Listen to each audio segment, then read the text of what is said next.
First, before anything else, can we just agree that this is a dope picture?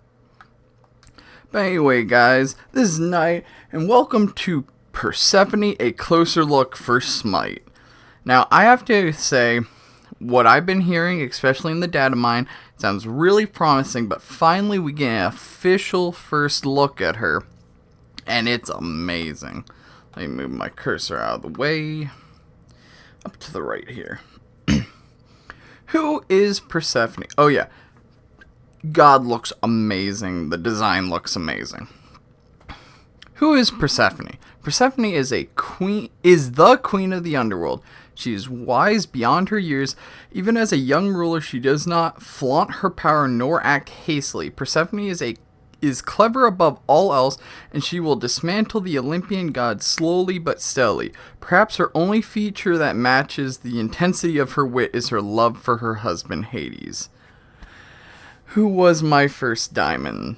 So this should be interesting. Our version. Smite's newest goddess hails from the Greek pantheon, although she takes a side we have seen little of lately. She generally opposes the gods of Olympus, yet this does not necessarily make her evil. Hera, Zeus, and the others tend to be self-serving, even when they appear benevolent. They crave power and worshippers and will do anything to attain them. Persephone, however, sees greater value in human life. She receives lost souls every day in droves, each one's story more heartbreaking than the last. She knows how humans strive and suffer for the slightest victory, something that few gods understand. Through their deaths, she has learned that they deserve better lives. Persephone aims to accomplish this by removing the rigid, selfish gods from the equation. Persephone's primary themes involve concepts of life and death. She is, at her core, a nature goddess. She controls the changing of the seasons and the planting and harvest of crops. She also wields the power of a death god. Theme, life and death. Visuals, morbid nature. Flowers, vines, thorns combined with skulls, souls, and death, which was those skull flowers we saw up top earlier. Personality, clever, plotting. Anti-establishment, empathetic. Perspective, threatening, unpredictable. Now, I really like the theme they have going for her. She's wise, even though she's one of the youngest of the gods, but she's very empathetic towards humans. So even though she takes on this more evil, against the norm for Olympus, you can tell that she means good in it through what she has learned becoming a death god. And as a side note, for people who don't know who Persephone is, she is the husband of Hades, who Hades and Persephone loved each other so much that they would hide in the underworld to be together, and she was once the nature goddess, and basically the other gods got angry. My lore's a little shoddy, by the way. But the other gods got angry and tried to bring her back forcefully. And in order for their love to, make it, permanent, Hades made her eat an apple from the underworld so that she would have to periodically return to the underworld no matter what, since she had eaten something from there. And that's why we have winter, because as she leaves to go to the underworld, the earth starts dying because she's the goddess of nature for the Greek pantheon. But to continue, the queen of the underworld will be the primary antagonist of Uleron, the new king of Olympus. He will gladly rise to her challenges as he seeks to gain followers and sway more gods to join him.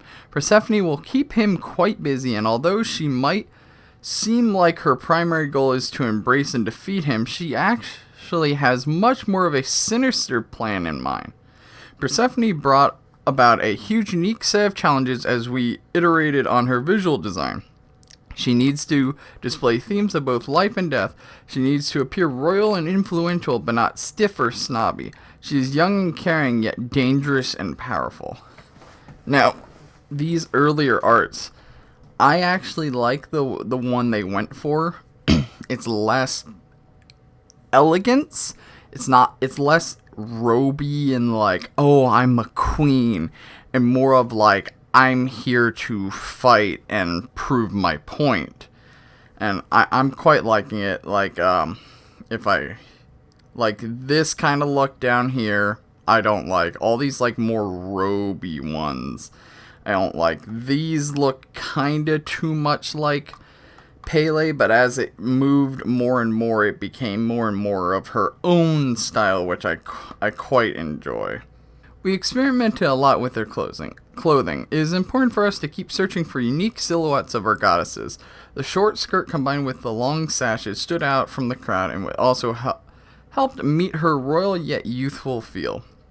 The balance between floral and natural elements versus death and bone elements was also a big focus. At first glance, she might look more like a nature goddess, but when you look closely at her metallic decorations, you'll notice the symbols of death clearly. And that's the default final. I quite enjoy it. Also, these god dang, like, flowers. Now, also, I don't believe down below it mentions it, but there is a minion model here. So keep that in mind, but these are deployables, it appears. In data mining, it appeared to be her one, and they grow over time, which I'm quite liking the look of these. But yeah, keep in mind this minion model. It might come into play later. Persephone's gameplay revolves around her theme of life and death. With powers of nature and growth, she cultivates a morbid and unsettling group of abilities. As a mage, she primarily focuses on dealing magical damage at long range, but Persephone's kit has a deployable heavy twist. By the way, she is a mage, and for everyone who's complaining down below saying, oh, well, Ularon just came out and he's a mage. No. Hi-Rez designed him specifically to play a hunter role. He is an ADC. He was designed as a ADC. He was never designed to play as a mage. Therefore, in their timeline, that would mean Merlin was the last actual mage, which means that was about 5 gods ago. So 4 gods ago. So in their timeline, in their group of gods and how they sort them, it's been a while since a mage, and I personally agree because Ularon does play a lot more like an ADC hunter. Another thing I'd like to note is it does mention that it is a deployable heavy kit, which is rather interesting. Her kit is interwoven with a deployable ability that allows her to place plants around the map, which is what we saw above. These plants start in a form of a human skull on the ground, which fits the visual goals of Hades' queen. Skulls can be harvested at any time, but only by Persephone, for various effects that change as these plants grow up and take new forms. She is the first Smite god that can truly farm. Oh, that was really bad, but I'll roll with it. This makes spatial awareness a key skill required to succeed with her and encourages mages to consider even more combat factors than usual.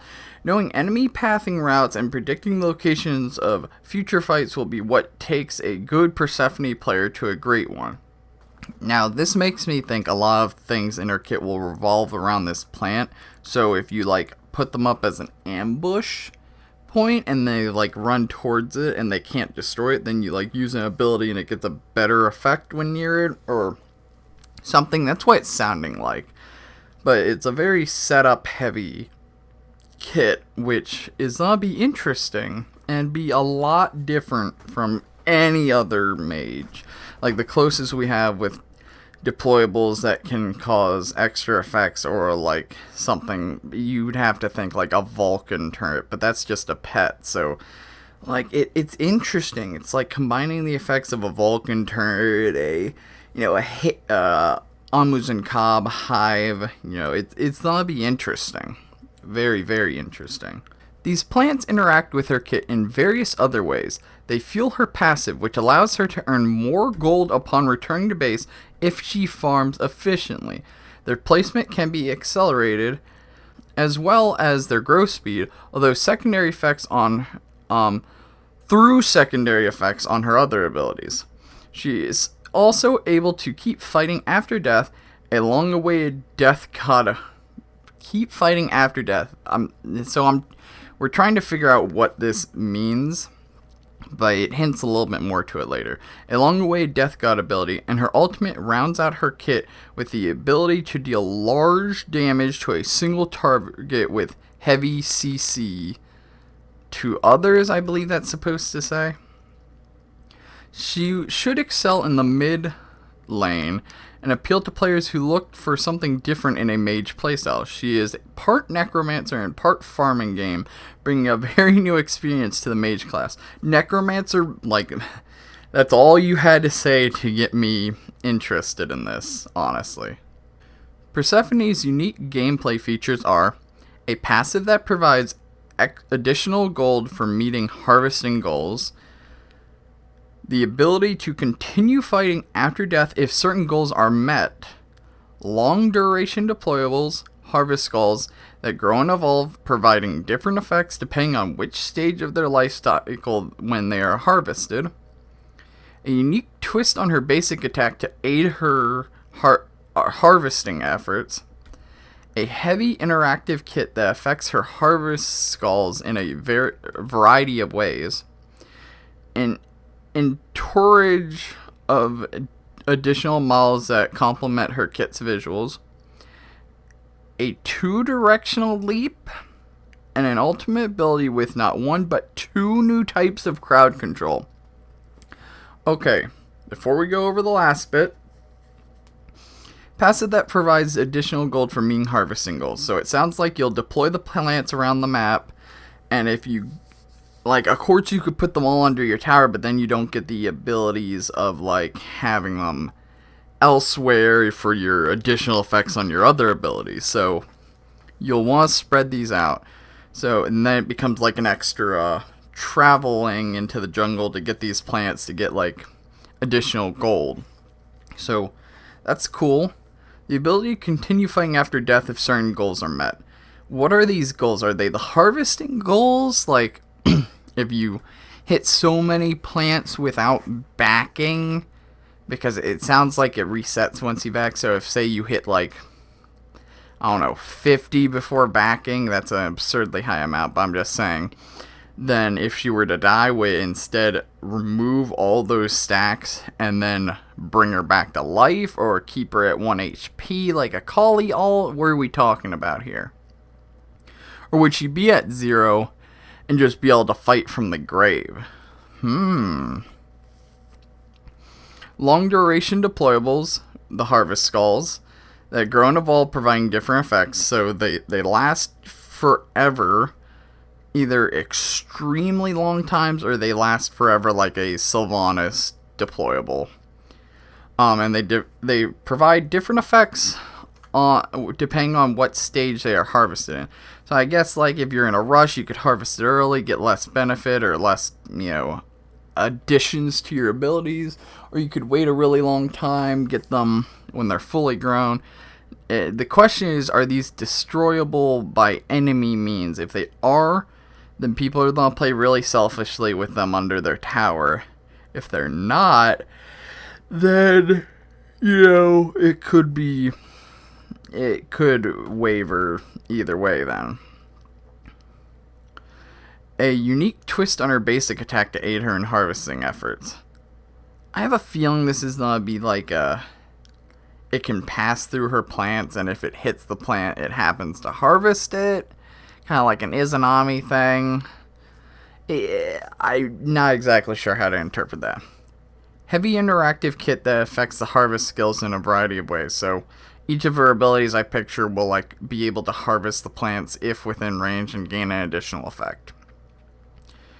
Encourage additional models that complement her kit visuals. So, like, the harvest skull has both nature and death. The minions, which sound like they're gonna be spawning.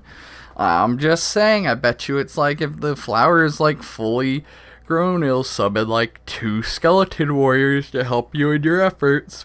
I'm calling it. I'm calling it right here, right now.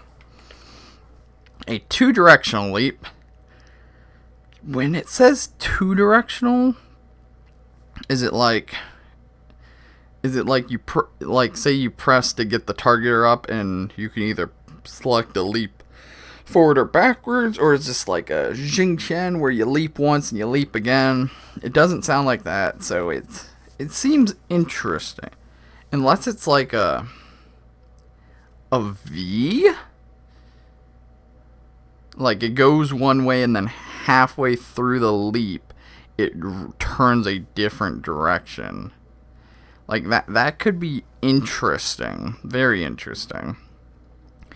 An ultimate ability with not one but two new types of crowd control. Like I'm just trying to picture. We have so many types of crowd control in the game already. Like, if I can think of any before I put this video up, they'll be flashing on the screen now or up top. But I can't think of any off the top of my head that are in other games that are not here. Hades has been yearning for Persephone to join the roster for years, and it seems the Smite players have a similar feeling. She has been highly requested for quite some time now, and we want to thank the Smite community for being clear and consistent about their desires for this goddess. She's been giving the entire team a great challenge in both visuals and gameplay. We can only hope that players will be thrilled to finally control her ghoulish flora on the battlefield of the gods. Again. Like, you have the summonable minions, the flowers, like, I'm calling it, so that'd be like if the flowers at full, like, 2 minions will, like, spawn out. So, like, if, say, you had, like, 3 flowers in the jungle as set an ambush, and you, like, press your B and it does an AoE, then, like, you have 6 skeletons spawning to help you, and, like, that's not just be a nightmare for them to deal with.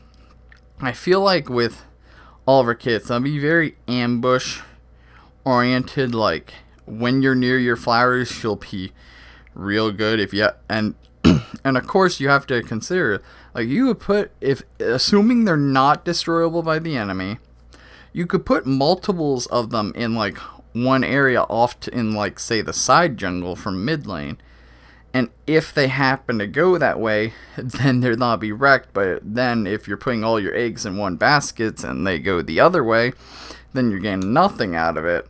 And assuming you could like just throw the skull and get like a baby effect or something from the earliest form, though maybe this starting form has no benefits to the harvesting effects. Only when it gets to stage 2 and 3 and 4 will it have some bonus. So we'll have to see. But overall, I'm liking everything they're showing. They're finally bringing the wife of my original main into the game. But with that, I'm going to get the hell out of here. Hope y'all enjoyed today's episode. If you did, hit the like button down below. And subscribe if you haven't already, or if you want to see more Xbox One or Smite content like this. This is Knight. Have yourself a good evening.